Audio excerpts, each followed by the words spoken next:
everyone, welcome back to my channel. Myself Aishwarya Utale, heartily welcoming you all to my channel. So in today's video we are going to learn about the main components जिसके based पर मेरा scheduling algorithm run होता है या उसके based पर मैं calculate कर सकती हूँ कि मेरे प्रोसेसेस कितने टाइम में एग्जीक्यूट हुए, कितने टाइम में कंप्लीट हुए, कितने टाइम वो रुके थे. सो ये जो पैरामीटर्स है उसको मैंने एक नाम दिया है छोटू सा, that is the main components on which my scheduling algorithm is based on. So let's get started with today's video.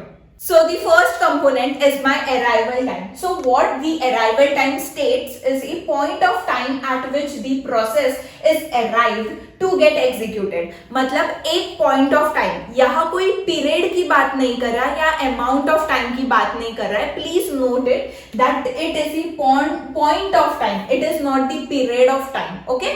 So एक point of time पर जब भी मेरे process को execute होना है और वो arrive हुआ है मेरे ready queue में या running queue में, वो period of time को बोलते हैं arrival time. So let's take an example. अगर मुझे shopping जाना है, okay? Now I entered the mall. That is not my arrival time. But जब भी मैं शॉप के डोर पर हूँ और मैं अंदर जा रही हूँ, उसको बोलते हैं arrival time. मतलब मैं कहती हूँ कि मैंने arrive किया है शॉप में at 1 PM. तो that 1 PM is the period of time, is the point of time जब भी मैंने arrive किया है शॉप में. So arrival time मतलब a point of time at which the process is arrived to get executed. Okay. Now what is meant by burst time? Burst time मतलब the amount of time the process has to execute it. ये है मेरा point of time, but please notice this is the amount of time. ये time 30 minutes हो सकता है, 45 minutes होता है, 1 सेकेंड हो सकता है, 1 नैनो सेकेंड होता है. तो ये है मेरा amount of time the process wants to execute. अगर मैं बोलूं कि मैं अराइव तो 1 PM को ही हूं, ओके, मैं शॉप में अराइव 1 PM को ही हूं, बट मुझे शॉपिंग करने में 45 मिनट्स लगे. मुझे शॉपिंग करने में 45 मिनट्स लगे. सो दिस 45 मिनट्स मैंने क्या किया है, मैं एग्जीक्यूट हो रही थी, दैट इज मैं शॉपिंग कर रही थी. तो ये है मेरे amount of time, this is my period of time I took time to get execute और टू गेट शॉपिंग या टू गेट द क्लोथ्स. तो वो है the amount of time the process has to be executed. Now let's move to the third main component, that is completion time.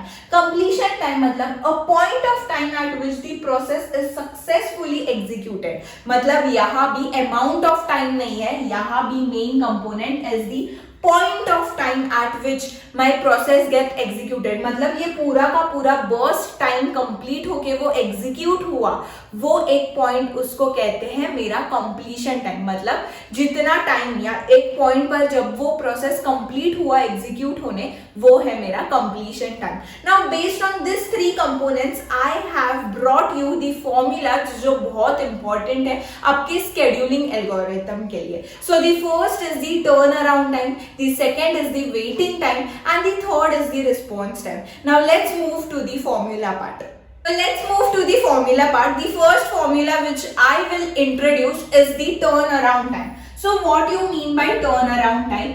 ये देखेंगे. Okay, सो ये जो turn around time है, waiting time है, response time है, ये फॉर्मूला के based पर मैं कैलकुलेट करती हूँ कि मेरे प्रोसेस कितने टाइम लेंगे एग्जीक्यूट होने या कंप्लीट होने और जो भी है. तो जो भी क्वेश्चंस आएंगे ये 3 फॉर्मूलाज के बेस्ड पर आएंगे, इसके अलावा ज्यादा क्वेश्चंस नहीं आते हैं.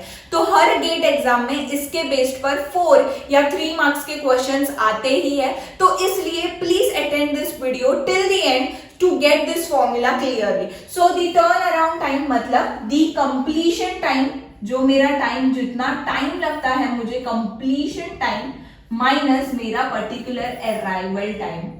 ओके, तो अगर मैं कहूँ कि मैं अराइवल टाइम मेरा तो 1 PM है, मैंने 45 मिनट्स लिया to get shop, okay, but मैं बाहर निकली हूँ 2 PM को, मतलब मेरा कंप्लीशन टाइम क्या है, 2 PM को मैं बाहर निकली हूँ. तो मैं टर्न अराउंड टाइम कैसे कैलकुलेट करूंगी, मैं टर्न अराउंड टाइम कैलकुलेट करूंगी मेरे 2 PM minus 1 that is 1 hour. मुझे 1 आवर पूरा शॉपिंग के लिए लगा, दैट इज 60 मिनट्स मुझे शॉपिंग के लिए लगे. Okay, now the second formula comes to the picture is the waiting time. Waiting time मतलब कितना टाइम मेरा प्रोसेस वेट कर रहा है टू गेट एग्जीक्यूट। मतलब जब भी यहां एक कंसेप्ट है, अभी there are two types of processes मैंने जैसे इंट्रोड्यूस किया है, सीपीयू बाउंडेड प्रोसेस है and input output bounded process है। जब भी सीपीयू एग्जीक्यूशन स्टार्ट होता है या सीपीयू बाउंडेड को सीपीयू एग्जीक्यूशन लगता है, बट इनपुट आउटपुट जो होते हैं प्रोसेसेस उनको में भी कोई डिस्क से कॉपी करना होगा कोई फाइल, या इनपुट आउटपुट डिवाइसेस लगते रहेंगे जैसे प्रिंटर लगता रहेगा, कीबोर्ड के यूसेज से होते रहेगा, तो ये होता है मेरा इनपुट आउटपुट डिवाइस।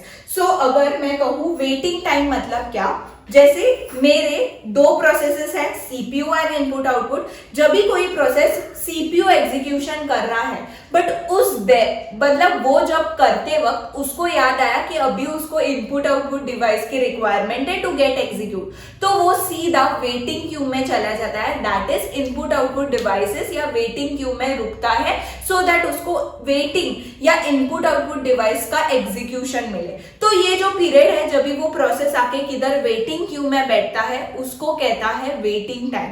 जब भी वो सीपीयू एग्जीक्यूट कर रहा है बट उसी दौरान उसको याद आया कि उसको इनपुट आउटपुट एग्जीक्यूशन भी चाहिए, तो वो सीपीयू एग्जीक्यूशन के बाद वो इंटरप्ट होके वो वेटिंग क्यू में चला जाता है। तो जितना टाइम वो वेट कर रहा है जब तक उसको उसका सीपीयू एग्जीक्यूशन फिर से मिलने के लिए, वो होता है मेरा waiting time. So waiting time मैं कैसे कैलकुलेट करूंगी, मैं वेटिंग टाइम कैलकुलेट करूंगी मेरे turn around time minus burst time, मतलब कितना टाइम मुझे एग्जीक्यूट होने के लिए लगता है वो मैं माइनस करूंगी मेरे टर्न अराउंड टाइम से।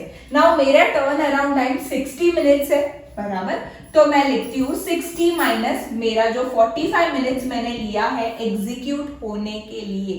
ओके, सो मुझे टोटली कितना मिनट्स लगता है, 15 मिनट्स मैंने वेट किया है। मतलब मेरे प्रोसेस को 15 मिनट्स, मतलब हैज अ पर्सन मैं शॉपिंग करने गई, मैं 15 मिनट्स बस ऐसे ही शॉप में वेट कर रही थी कि कोई वर्कर आएगा और मुझे हेल्प करेगा या मुझे कपड़ा दिखाएगा, या कोई वर्कर को काम होगा, या बहुत सारे कस्टमर्स होंगे, may be worker might be busy with them और बाद में फ्री होने के बाद वो आया है, तो वो 15 मिनट्स मैंने वेट किया है, मैं ये मेरे वेटिंग टाइम से निकाल सकती हूँ। वैसे ही अगर प्रोसेस सीपीयू से इनपुट आउटपुट की तरफ जा रहा होगा तो वो कितने टाइम वेटिंग क्यू में बैठा है वो मैं कैलकुलेट कर सकती हूँ मेरे वेटिंग टाइम से।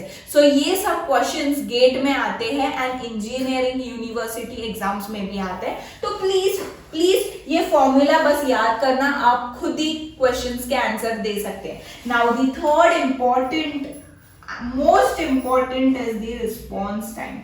बच्चे यहाँ बहुत ज्यादा मिस्टेक करते हैं। बच्चे यहाँ जब भी कंप्लीशन टाइम होता है वो कैलकुलेट करने जाते हैं बट उसका मीनिंग कंप्लीशन नहीं होता है।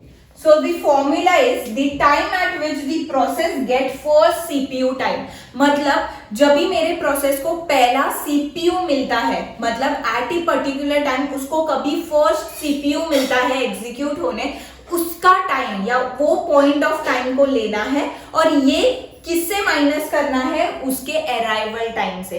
जैसे मैं मानो कि मैंने वैसे भी 15 मिनट्स वेटिंग टाइम में गुजारे हैं, अगर मैं 1 o'clock को मैं शॉप में गई थी और मेरा शॉपिंग स्टार्ट हुआ 1:15 से, मतलब एट 1:15 को डॉट मुझे एग्जीक्यूट करने मिला, मुझे सीपीयू मिला, या आप कह सकते हैं कि मैं एग्जीक्यूट या शॉपिंग कर रही थी, तो from 1:15 minus the arrival time मेरा था 1, वो होता है मेरा रिस्पॉन्स टाइम। मतलब कितने टाइम मैंने रिस्पॉन्स किया है वो टाइम मेरा ये बताता है। Understood? So what you understand from this कि जब जो एट अ पर्टिकुलर टाइम जब भी मेरा सीपीयू मिला है मेरे एक प्रोसेस को, वो टाइम मुझे माइनस करना है मेरे अराइवल टाइम से to get my response time, कि कितने टाइम्स के बाद वो रिस्पॉन्स करने लगा या कितने टाइम उसने लिया टू रिस्पॉन्स या कितने टाइम वो वर्क कर रहा था, वो एग्जैक्ट मुझे ये रिस्पॉन्स टाइम देगा.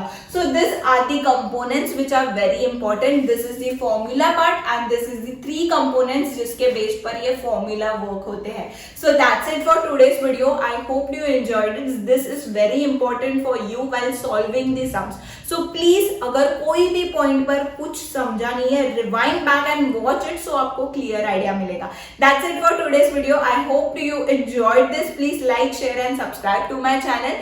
इसलिए ऐश्वर्या हमेशा पॉपअप होगी कि आज कोई तो नया वीडियो डाला है. Bye bye.